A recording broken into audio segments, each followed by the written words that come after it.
Hey everybody, welcome back to the channel. Thank you for tuning in. This week's project is going to be a bit of an exciting one. Well, at least for me that is. And that is I'm going to be answering a question that has pretty much popped up on a lot of videos I've done.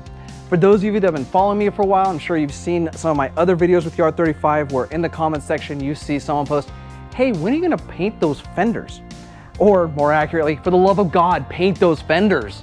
Well, this week I'm finally going to take care of that. In that, I'm not painting these fenders. That's right, I am not going to paint them. They're going to basically stay this way for as long as I own them. And that's not going to be very long because I'm actually changing out the fenders again today. Basically what happened is I picked up these fenders, and don't get me wrong, the fitment on them is actually really good. I'm very impressed with these fenders, but I've always had a little issue in this area right here. Now, I've pretty much wanted to create a NISMO replica or something that kind of looks close to the NISMO.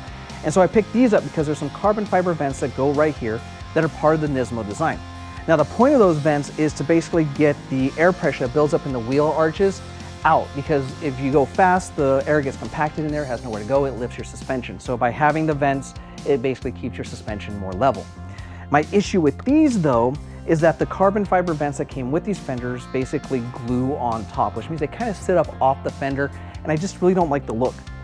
After I picked up these fenders, fast forward a couple months, I discovered a company called EPI. And EPI makes a brand called NTune.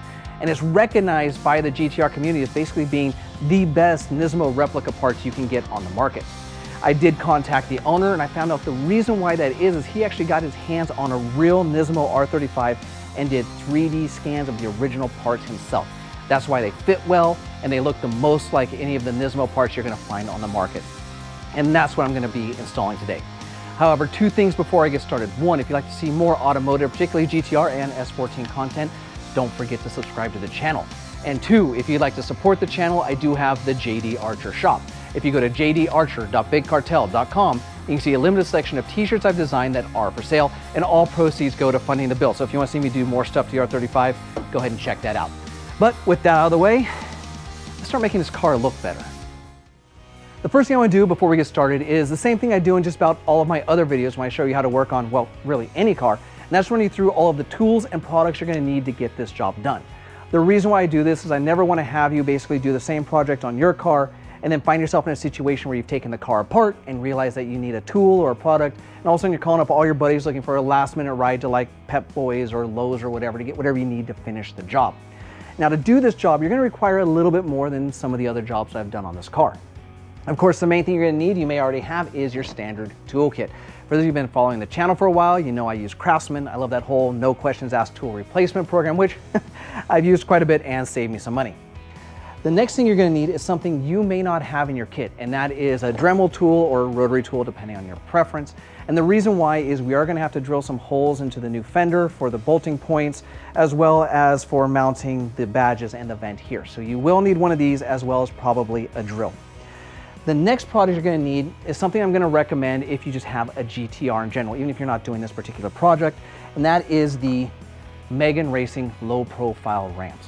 The reason why is the GTR just sits so low stock, you cannot get a hydraulic jack underneath it for nothing, and most of the other ramps out there are too high to clear the front bumper.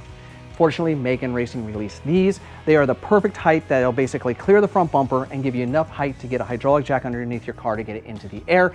And the cool part is it does come in half, so if it isn't an area where all of a sudden you need to put the jack stand, it's easy enough to work around. So I absolutely love these. If you have a GTR, just buy these, save yourself some headache. The next thing you're going to need is something that I've discovered from installing these fenders, and that is you're going to want some two-part epoxy. The reason why is I noticed over time I developed a gap here between the fender and the front bumper. Now what causes that is there is a clip here and a clip here that pretty much bolts the bumper to the fender. And over time those clips have kind of slid out of the fiberglass. The reason why is the stock fender, of course, is sheet metal, which is much thinner than this fiberglass, and I imagine it will be thinner than the carbon fiber, which means once I put those clips in, over time they're going to try and work their way out and I'm going to run into the same issue. My plan is to epoxy those clips into place so they don't go anywhere, and that should prevent this issue from happening in the future. Now, of course, the main thing you're going to need, and I'm sure that's what you've been waiting to see, is the actual fender itself. As you can see, it is NTune brand, and just take a look at this piece. I mean, this piece is an amazing piece. I mean, this clear coat is super clear and glossy. Whoever laid this carbon fiber really knew what they were doing, because when you look at the corners, there's no stretching or distortion of the pattern. I mean, this is an amazing piece. And then as you can see right here, this is what I was talking about. See, the vents, they don't stick up off of the fender. They're flush mounted into the fender, and I just think it looks so much better. So we're gonna go ahead and install that. But that's pretty much everything you need to know to basically get started on this project. Of course, there will be links in the description down below, so if this is something you want to do to your car, you can go ahead and pretty much take a look at that list. If there's anything missing, I will have links, so if you click on that link, it'll take you exactly where you need to go to get whatever product or tool you're missing to do this job. But I think that's pretty much everything, so let's start tearing my car apart.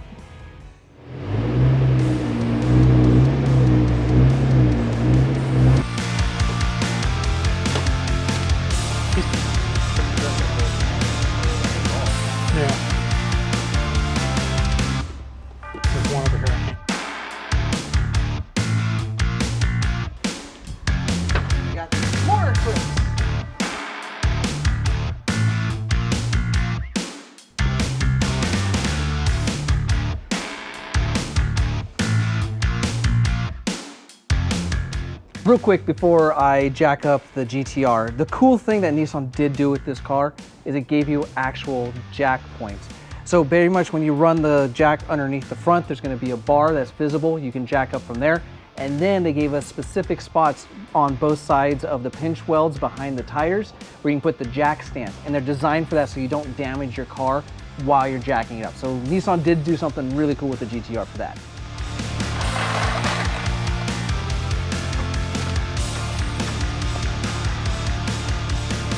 Oh, you know, plug it on. Do I have the transmit? So basically getting the front bumper off of the GTR, super easy. We already started where we got the clips off of here. There's about 4 bolts underneath here that basically hold the under tray. There's 2 ways to take the bumper off. You can either take it off with the lower lip, which is what I'd recommend, or you can undo all the bolts that hold it to the lip and you can take it off and leaves a whole under tray. Me personally, it's just a few bolts. I take out the whole under tray. And then like I said, there's a bolt here and there, and then this whole thing comes off. So if you ever need to take the front bumper off your car, super quick, super easy, especially compared to other cars. So I've already loosened up the bumper from underneath the car. The next thing I need to do is kind of loosen it up from up here. One of the first things you want to do is get this blinker out. It's very easy. There's a little metal clip. You pull this back, you use a screwdriver. Looks like Mike already loosened up the bolt that was behind it. And you just kind of push in and it should come clear just like that. All right. If you're running a stock one of these, you just twist off, the bolt comes off. As you can see, I've got these aftermarket LEDs. So this plugs into where the stock bulb was, and then this is for the blinker. So when you take yours off, it'll probably be a little bit less work. But for me, I like the LEDs. Now that we've got the blinker out of the way, it's time to start working on the bolts that Mike likes. He already got one out of the way, which is right here, and it looks like the clip fell out, which is this piece right here, which is why I said we're going to use the epoxy to make sure that this doesn't happen. So put that somewhere we don't lose it. We already got this bolt out right here. The next one is a little bit farther in. It's about here. You kind of have to feel around for it because in the block it's got multiple little openings. Only one of them actually has the bolts. But once we get these 2 out and the 2 on the other side, this whole bumper should come clear. When you do clear it though, make sure to be careful when you pull it off. You don't want to yank the wires for the DRLs. But then other than that, we should be done with the majority of it. I'll just be taking the fender off. There's that oil cooler that makes this part a real pain.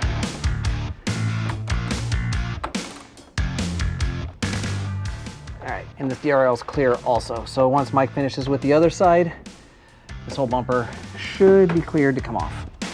All right, there we go. And just like that, the front bumper's off. Now the next thing we need to do is actually get the fenders off themselves. Unfortunately, the bolts for the fenders are underneath this plastic piece here. And so we're gonna have to get this piece off. I think we also have to take the headlights off if I remember right too. Well, I know for sure this has to come out.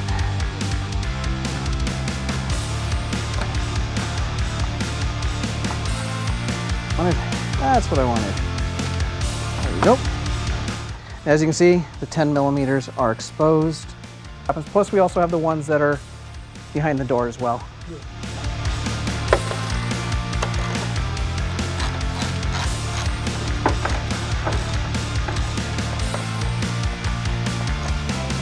Yeah, we have to take these off because of sandwiches.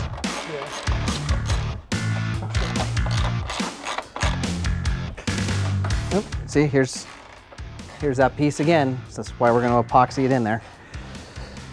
Now that we got all the bolts underneath the hood taken care of, now it's time to turn to some of the more hidden ones. First two being right here. Basically, it's best to open the door. Really easy to get to, probably will need an extension, also a 10 millimeter.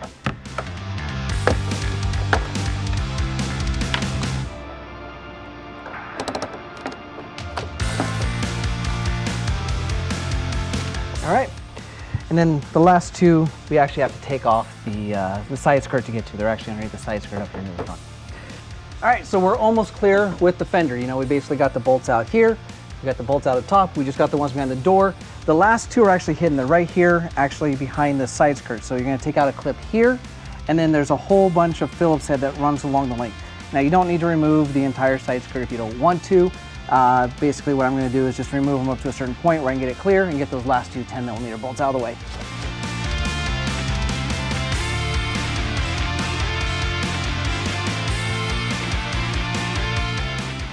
Now, if I remember correctly, this is also held on with some clips. Let's go ahead and do one more of these.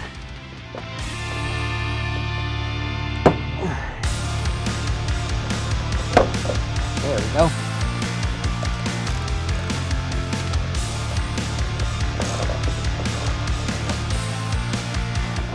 And there we go. Just like that, the fender's off. Now that we got the fender off, it's time to start transferring some of the hardware over to the new carbon fiber fender before we put it on.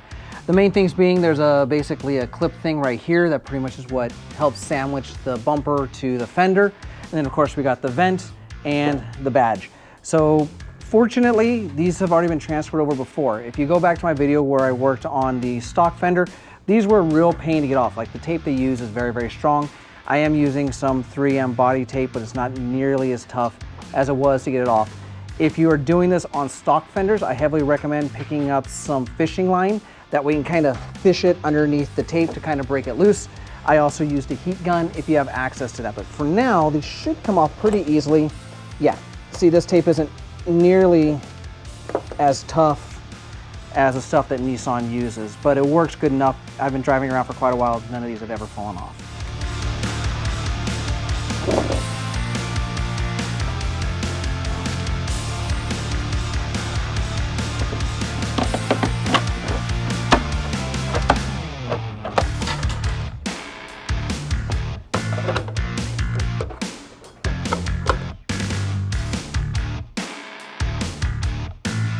All right, it's now clear, and we're done with this fender.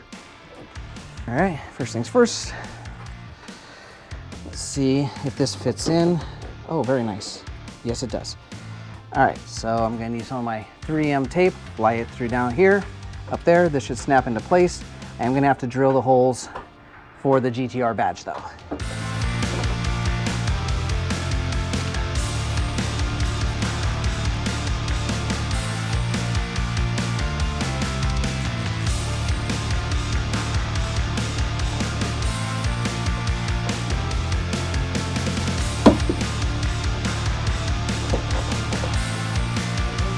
Yep, vent is now on.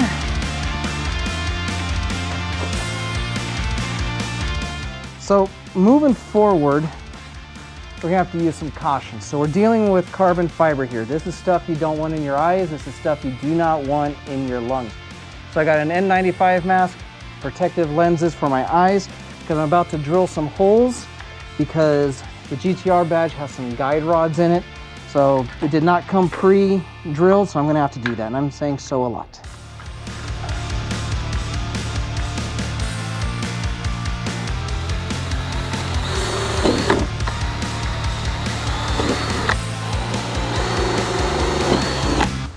There we go. So let's see.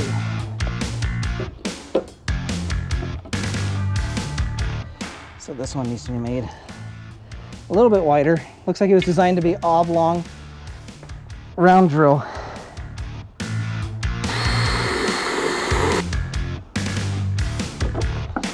And there we go. It actually looks pretty good and spot on. So I'll use the tape and this part will be done. Then all we have to do is that bracket.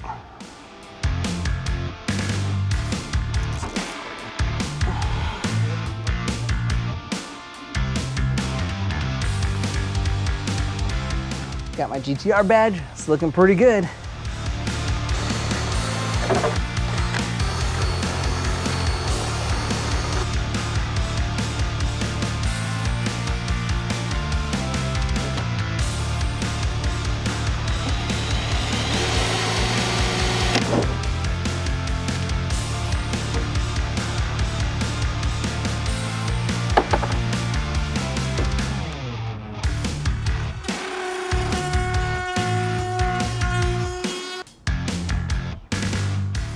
There we go. Oh. That's why we're gonna have to epoxy it. Yeah. And then let's make sure that this still lines up. Oh, I gotta get that. Okay. Yep, still good. See, lines up. Now comes the time with the epoxy I talked about before. So we got the clips routed out and kind of stuck in. As you saw in the previous version, they start to fall out over time. So we're just gonna epoxy the hell out of them, and hopefully then they'll stay put. I originally was going to do this laying flat, but then I was worried that it would just basically roll off. So we have it upright, so it should be a little bit easier to aim. And because we only have one of these tips, we have both fenders set up at the same time. So I'll do this one, jump over the other one. We'll give it like 20 minutes to cure, and then we'll go continue with the install. So make sure that's semi-flush. While the epoxy is curing on the clips, now is a good time to pretty much finish up the fender liners like I said before. These slits aren't really going to do enough to get the air out, so I'm just literally going to cut these into squares. That way more of the air can escape the fender arch here, and I can have a better setup on my suspension. Fortunately, we've already cut these, so it's just a couple more cuts and we should be clear.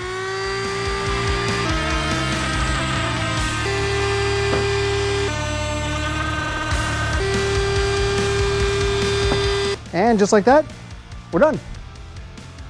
All right, so slight design issue. I was just basically dry fitting this off camera just because I couldn't wait. And we ran into an issue. So up here it bolts behind the door, not a problem. There's a bolt hole right here for the door as well, but for some reason we have this lip that comes all the way this way, and therefore this gets in the way. So what I'm gonna have to do is I'm gonna have to basically use a cutting wheel and cut this. That way we can actually clear the mount and properly install the car.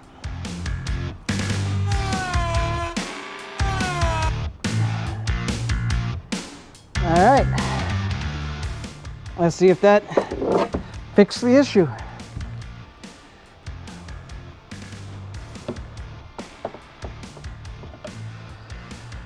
All right, so with basically grinding that section, that definitely fixed the issue. It's starting to look pretty darn good here. Soon it's going to be time to just kind of bolt this down. Just got to check a few more things. Looks like I've got 2 more major holes to drill, and we'll be ready to lock this sucker down.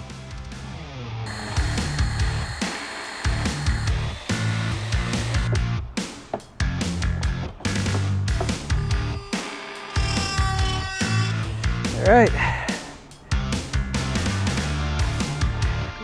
I think we're ready to install.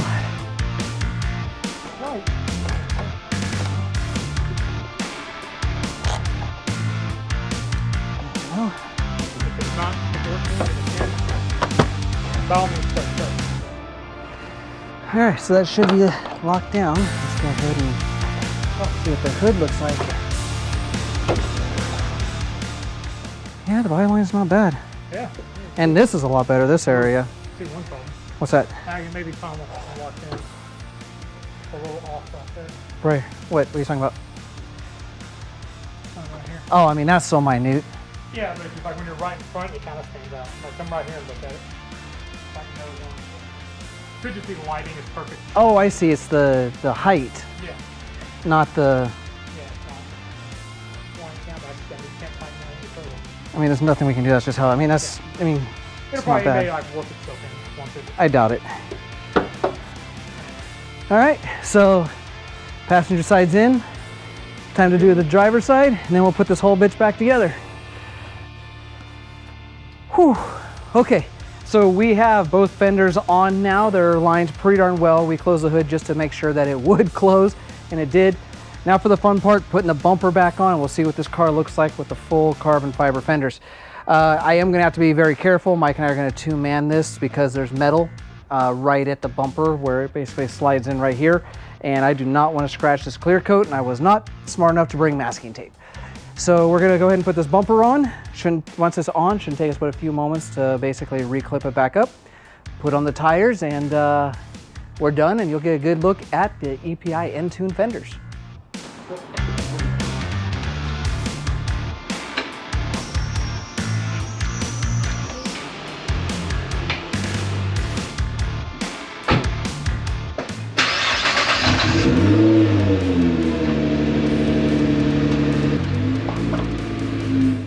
All right, there we go. Finally, the EPI fenders installed on the R35 Gtr. We have actually run out of battery on our microphones, which is why if the sound is different, that's why. We're also running out of battery on the camera. So this project took a little bit longer than we expected, but there again, I think it was a fun project to do. As you can see, these fenders look amazing. So much better than the fenders that were currently on there. Now, as for the fitment, actually pretty impressive. You know, it definitely seems to line up well. Got a good door gap. The hood lines here are pretty good. It gets a little narrow right here, but that's fine. Fits with this headlight really well, follows the line. Using the epoxy really helped on this side. As you can see, no gap, nice and clean. However, I did run into an issue on the other side. The epoxy didn't hold, so the clip that's right here popped loose, which means I'm probably gonna take that fender off again. I'm gonna do something stronger. I'll probably just use JB Weld. Pretty much it's gonna take a long time to cure, but then I don't have to worry about that gap anymore. Also, on that fender, there's a little bit more of a body gap around the headlight. I'm not quite sure why, but I think it's definitely livable. It's there. If you look for it, you'll see it, but if a car's driving by or you're just walking by, you probably won't notice it. But all in all, very happy with the EPI fenders. Most of the fitment was pretty good, didn't require a lot of work to make it fit right. Some of the hole guides, because you kind of put like guides in there where you're supposed to router out or drill out for the holes, were a little off, but to be honest, that's to be expected. Any piece that's pretty much made not by the actual manufacturer is not gonna fit perfectly. But I gotta say, for the money, I think it's definitely worth it. Looks really nice, especially with the black paint. That brings up an interesting question though. What should I do with these fenders? Because I'm kind of torn. I kind of thinking about painting them so it's like the actual NISMO and then leave like the fenders carbon fiber and a little bit of a border. Or do I leave them completely exposed like this? Go ahead and post in the comment section down below. Let me know what you think. I'm definitely open for advice. I may just also just wrap the car too. That way if I ever want to go back to the naked carbon fiber, I can do that very easily. I hope you enjoyed this video. If you did, go hit that thumbs up button to let me know. It does help the channel out a lot. As I did say at the beginning of the video, if you'd like to see more automotive, particularly GTR and S14 content, don't forget to subscribe to the channel. I also let you know that if this is something you want to do to your car and you see anything in this video that you're going to need to do that, including the fenders or any of the tools, check the description down below. I have a list of everything that we use and links to where you can get it, so I'm going to make it real easy for you. Now, if you've watched this video and you definitely want to do this to your car and you feel there's anything I've missed or you have questions, or maybe you're a pro, there was something I could have done that would have been even better, post in the comment section down below. I will respond to you. I thank you all for watching, and until next time, forget everything else, focus on the finish line.